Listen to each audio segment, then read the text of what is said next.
My wife once boasted that she could replace me in 24 hours. My calm reply left her stunned. I never thought a simple evening conversation could shift the entire balance of my marriage. My wife, Vanessa, had always had a sharp tongue, the kind that could cut through confidence like a knife. But that night, she crossed a line I had never seen her cross before. We were sitting in our living room in Charlotte, North Carolina, the soft hum of the air conditioner filling the quiet space between us. I was reading a book, half paying attention to the evening news, when she casually dropped a bomb that caught me entirely off guard. You know, if I wanted, I could have someone new in my life within 24 hours, she said. Her tone playful, but her eyes daring me to react. She leaned back, crossing her legs, a smirk curling on her lips. I didn't flinch. I didn't even look up from my book.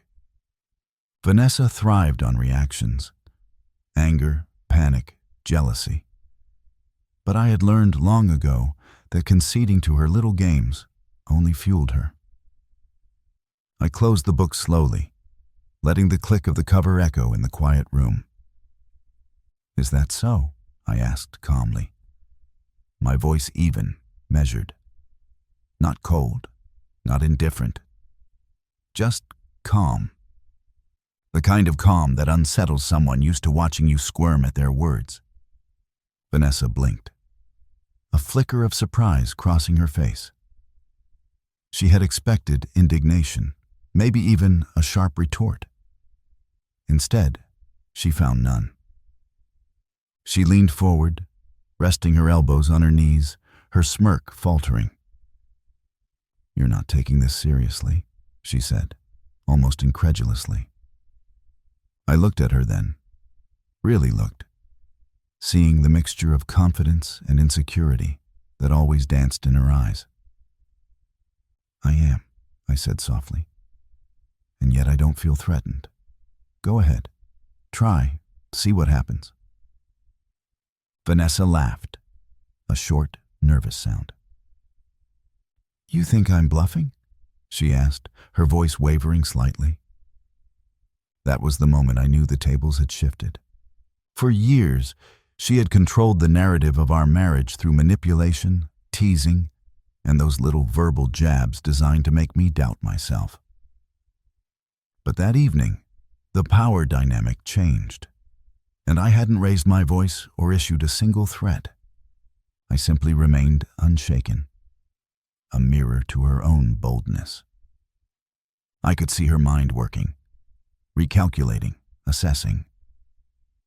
She had underestimated my capacity for patience, for restraint, and for seeing through her bravado. In that moment, the room felt smaller, the air thicker, and I realized something crucial: confidence, when calm and unreactive, is more formidable than any argument she could muster. Vanessa shifted in her seat, suddenly restless. "So what? You're just going to sit there and let me say things like that?" she asked, a hint of challenge in her tone. I shook my head slowly. "I'm not letting anything, Vanessa. I'm simply observing." I could see her confusion deepen. Observation was not a tactic she understood well. She was used to instant reactions, snap judgments, and the subtle surrender that often followed. But I wasn't playing her game anymore. I was setting my own rules. She leaned back again, arms crossed, and for a moment there was silence. Then, almost reluctantly, she asked, "And if I did, what then? If you were gone tomorrow, would you really care?" I considered her question carefully, not because it frightened me, but because the answer had to be precise, unshakable. "I would care, of course," I said, meeting her gaze evenly. "But not in the way you think. I would care about integrity, about truth, about respect. Those are things no one can replace. Not in a day, not ever." Her smirk faltered further, replaced by a thin line of doubt. Integrity, respect, she echoed, her voice almost incredulous. I'm talking about someone who can love me, spend time with me, make me laugh. Someone who can. I interrupted her gently, still calm. Vanessa, love is not a commodity. It's not a transaction where someone can be swapped in and out on a schedule. What you call replacement is only possible in illusion, not in reality. I could see her processing this, her eyes narrowing slightly as if she were both intrigued and frustrated. She had never encountered resistance like this from me. Never. For so long, our arguments had been cycles. Her provocation, my reaction, her satisfaction. But now, I had broken the cycle simply by remaining steady, by refusing to be baited. Vanessa let out a small sigh, almost imperceptible. And for a moment, she was quiet. That silence was louder than any argument we had ever had. She was trying to find footing in a conversation she hadn't anticipated. Her mind was racing, piecing together the realization that her usual tactics no longer worked. And in that quiet, I felt a strange sense of calm wash over me. I hadn't shouted. I hadn't begged. I hadn't displayed anger or hurt. I had only been myself. And that, it seemed, was enough to unsettle her. Fine, she said finally, almost muttering to herself. Maybe I underestimated you. Her words were tentative, as if testing the waters. But in that admission, there was recognition.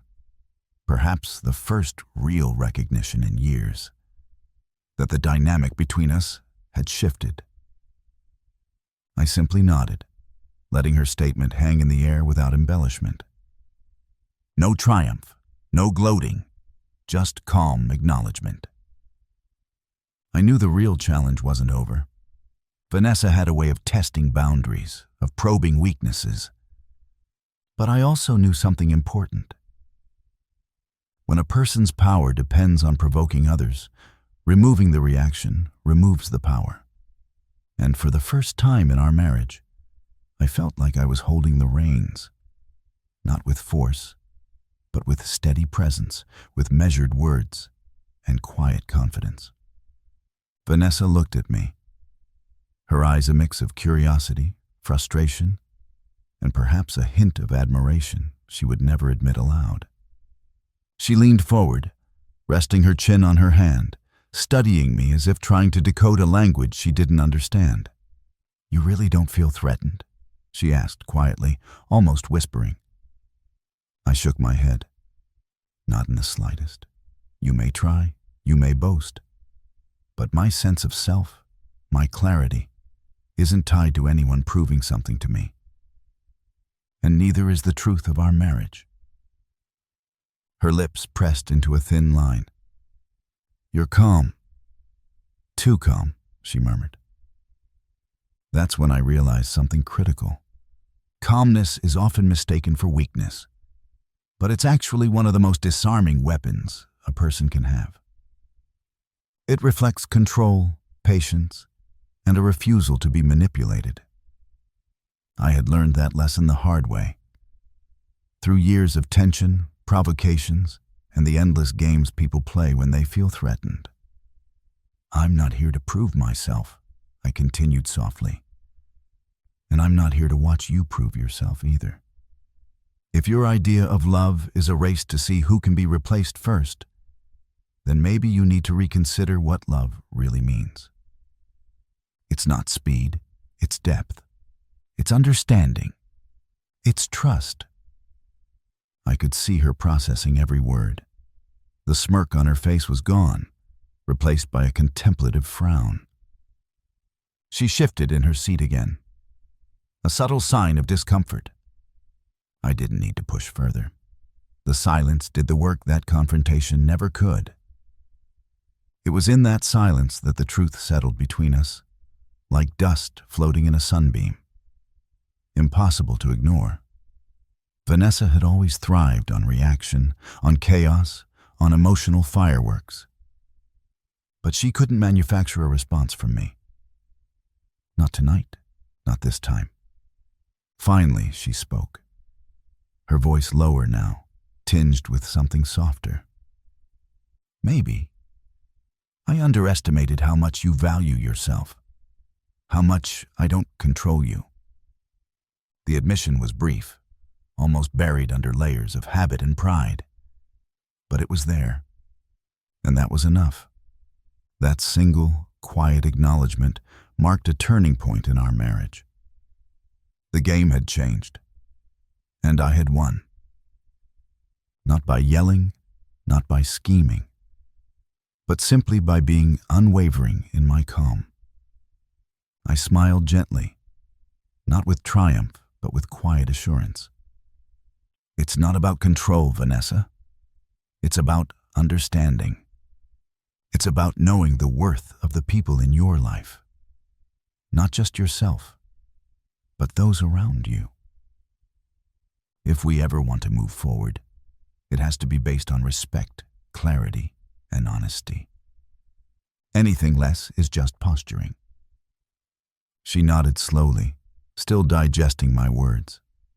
The room was filled with a new kind of energy, not tension, not anger, but a tentative recognition that something fundamental had shifted. That night, I went to bed without the usual argument, without the simmering frustration that had plagued us for years. And for the first time in a long while, I felt a sense of peace, a sense of control, not taken, but reclaimed. Vanessa, for all her bravado and attempts at dominance, had finally met someone who would not play along. Someone who understood that true strength is often quiet, composed, and patient. Someone who knew that power lies not in who can replace whom, but in the clarity of one's own self-worth. And in that calm, measured response, in that refusal to be shaken or provoked, I realized something vital. It wasn't about proving her wrong.